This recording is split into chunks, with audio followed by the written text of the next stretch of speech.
I'm Randy Smith. I'm the facility supervisor at Sandy Creek Nature Center, and I've been here just over 20 years. Wow. And have a background in natural resource management and park and recreation administration, and a specialty in interpretation. So, it's been both environmental ed, and also cultural. I mean, I just kind of ended up being at zoos, nature centers, museums, that kind of thing, with the natural and land management and kind of background more than anything else. But the cultural history part of it I really like too, because it's that whole thing of everything's interconnected to where people are on a site for some reason, and you got your log house there because you got a creek there, or you have a land resource that feeds the people there. So, or people made a farm because of what nature offered to them, or what they could use for themselves, and all that. So I think the human experience, you can't do the environmental stuff without the humans tied in, and it all wraps together. So anyway. So Randy, you've been here for 20 years. You've seen a lot of changes, and given the recent pandemic issues and its relationship to nature centers like Sandy Creek, how are you guys addressing that, and where do you see this moving, the need for environmental education even more so? Well, I think we're all still learning. There's no question about it. It's a difficult situation, whether it be just, for example, what we're doing right now. Your class today is different than normal by necessity. And one of the things that we're trying to do is, always to show the relevance of environmental ed to each of our individual lives. And of course, what we have to do right now is take care of the very first part, is we got to keep ourselves safe and healthy, which is the very bottom of that kind of pyramid of needs we have. And once we get beyond that, somehow we got to get people to realize that that environment that all this comes from comes back into our lives somehow. And on the big kind of more global level, we have a 225 acre site here. So the outdoor recreation part is pretty easy. People can come out, enjoy the outdoors. If they get too close to each other, they can use one of these things. So the outdoor part hasn't changed a lot, other than I think we're seeing more use of it than we used to. We're seeing people trying to get out of their house they've been in forever, or getting their kids out to do things. Where it's gotten a little strange is, we have our interpretive center, and one of the big parts about the interpretive center is there's a lot of manipulative things. There's lots of things for families to do. So a lot of those things that make our interpretive center one of the go-to places for families, like backpacks you check out with binoculars, or little puzzles and things you manipulate. We're in the time right now of putting your hands all over everything is not a good thing. So, you guys continue to have that? Well, we have limited amounts of some things that we feel we can clean sufficiently. But a lot of our manipulative stuff is in storage right now. Granted, the spread from touching, from what they keep thinking, is relatively low. But the littler guys, everything goes on their hands and their mouth and everything else. So, we're having to clean our interpretive stuff, several times a day, depending on visitation levels.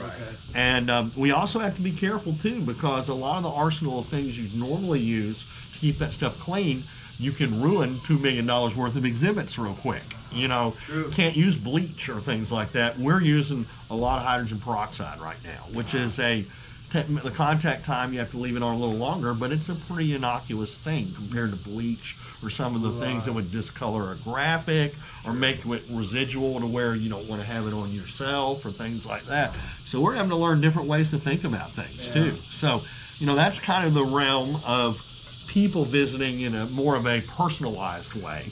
So we've got limits of how many people with distancing can be in the exhibit hall or a classroom or things like that.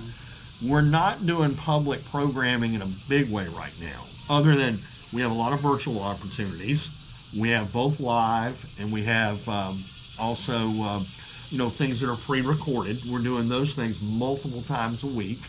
In fact, back in May, one of the first times ever we've not had our big Snake Day event, which is one of the largest events we have here at the Nature Center that typically has 800 to 1,000 people. Well, we had a week's worth of virtual experiences and reached almost somewhere in the neighborhood of 7,000 or 8,000 people by the end of that week. Now, Well, that's good. exactly, and it told me two things. You know, I don't want to stay in that virtual world forever.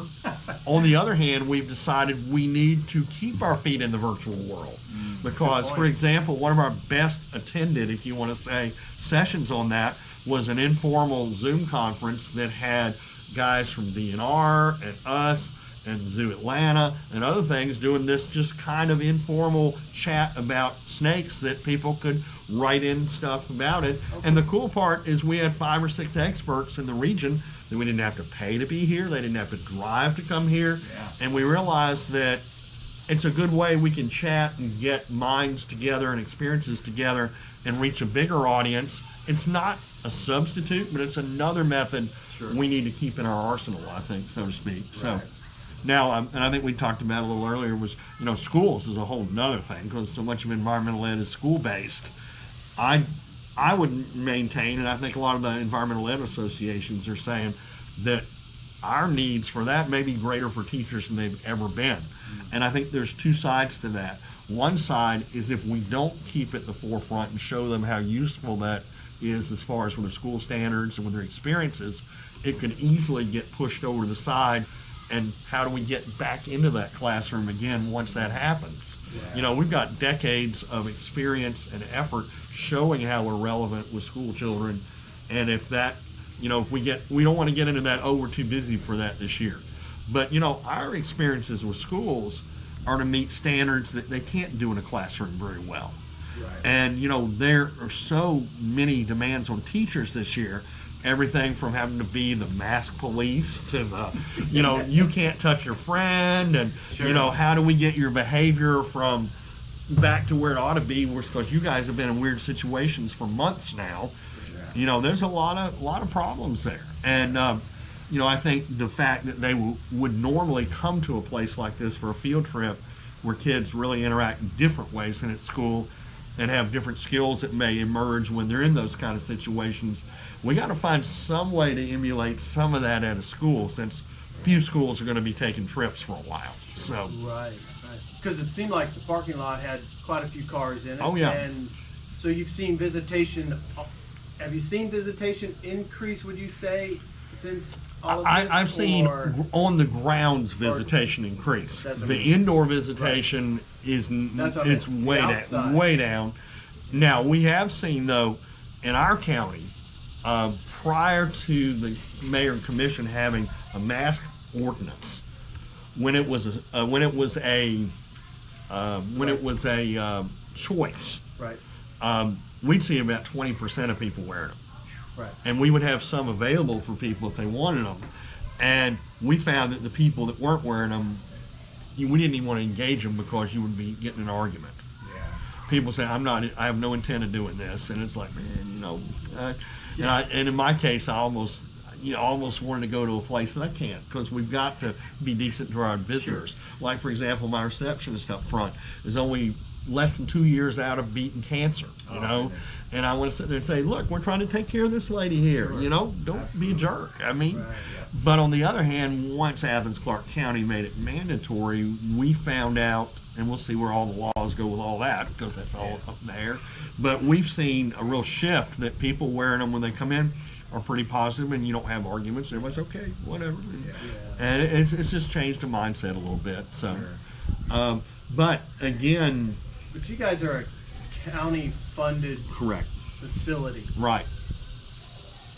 There are others that depend on admission fees or other things.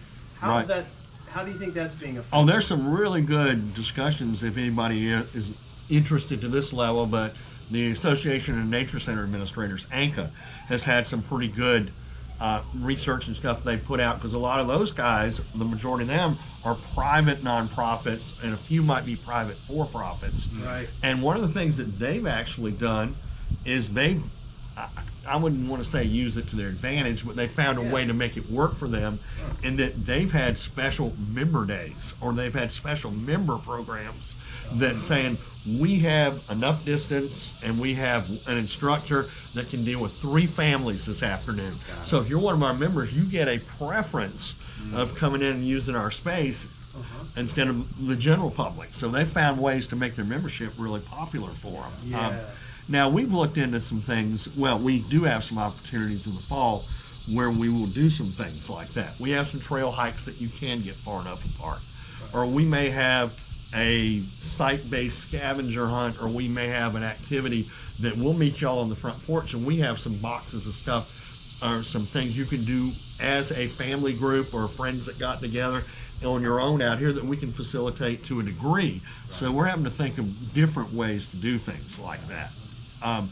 But again, with schools, it's going to be, I think, more of a situation where our naturalists may, our naturalists may go into a school and be a virtual presence in the school to help a teacher lead an activity that we've already provided some stuff for them, or we may have some activities, equipment that they prepared on their own. So we're still trying to feel that out, because our local school district is still trying to, they don't go back till after Labor Day, so they're still working on their methods of how everything's going to work, and we're trying to adapt with that. So, We have a limited staff. yeah.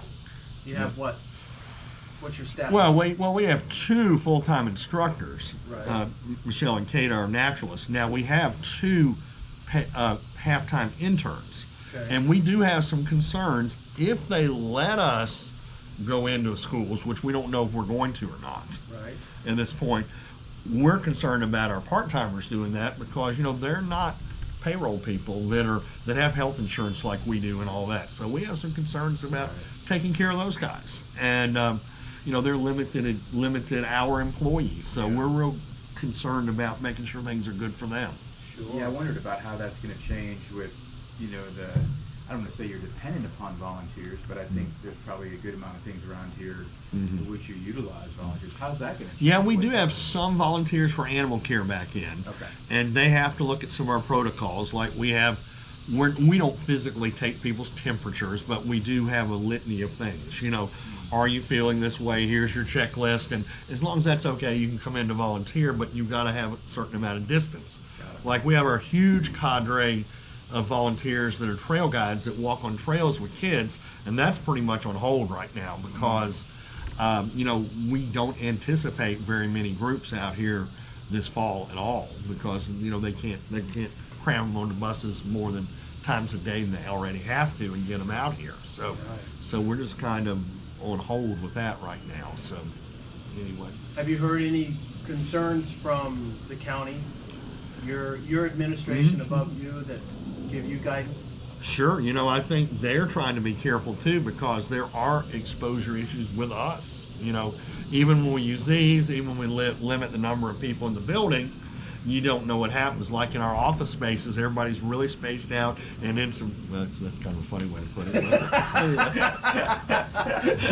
But anyway, That's that way. I should say more At than Warnell too. We're spaced out. more than normal. But we have some areas of the building that are utilized as office spaces that typically would not be. Right. Like we have 4 people in these cubicles that are just too close together, so Yep. we've got 2/3 of them in other spots now, and the other guys have like shower curtains and mess around them, and we've got but also we're just trying to not put ourselves in positions where there's too many people at one time.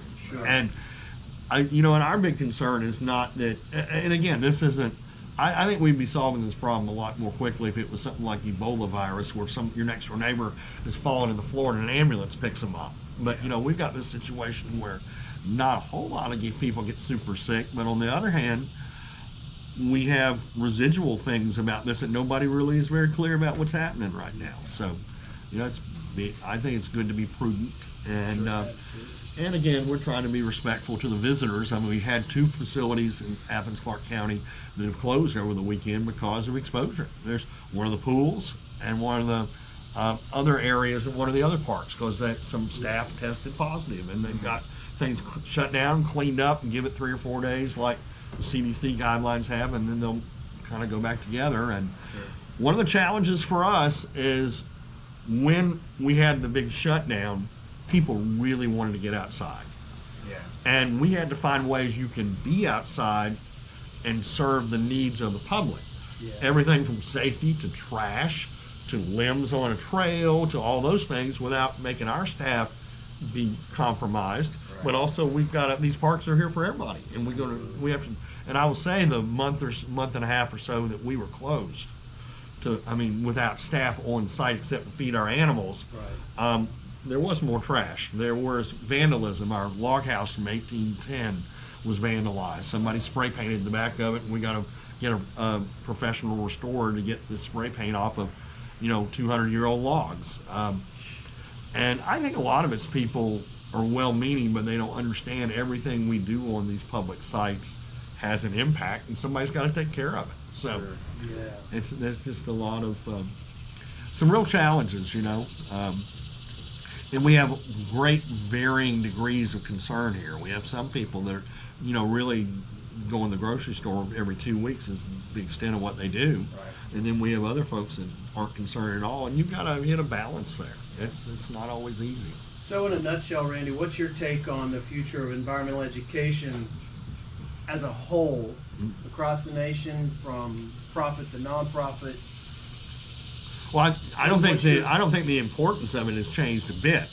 In fact, it may be even more important because, we've gone to where we are disposing of everything in the world in an instant now. So, maybe not finding the cigarette butts and the plastic bags in the bay as much. Now you're finding disposable masks and and gloves and stuff.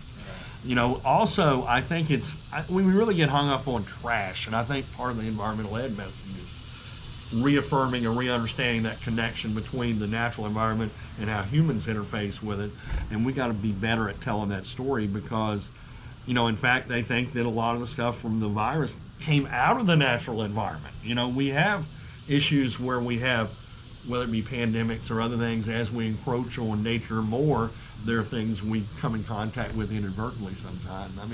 We've got other issues. We got like the white nose syndrome being found in Georgia now at bats. Athens actually found cases in Athens just recently. So, it's, if we want to live in the whole world together and make it where it's good for all of us, outside and in, we've got to keep teaching how that works. And staying more and more in our houses these days, that doesn't help that situation. So. Right. Yeah, well, we really appreciate it. Sure. Your insight that you have, and in this day and age where things are changing so quickly, we just thank you for your dynamic ability to come and speak to us. Well, and students, I think, need to be flexible. Yep. Need to be flexible and do what they can do to try to learn what they can do to help adapt and make things keep going. So, Thanks again. Sure.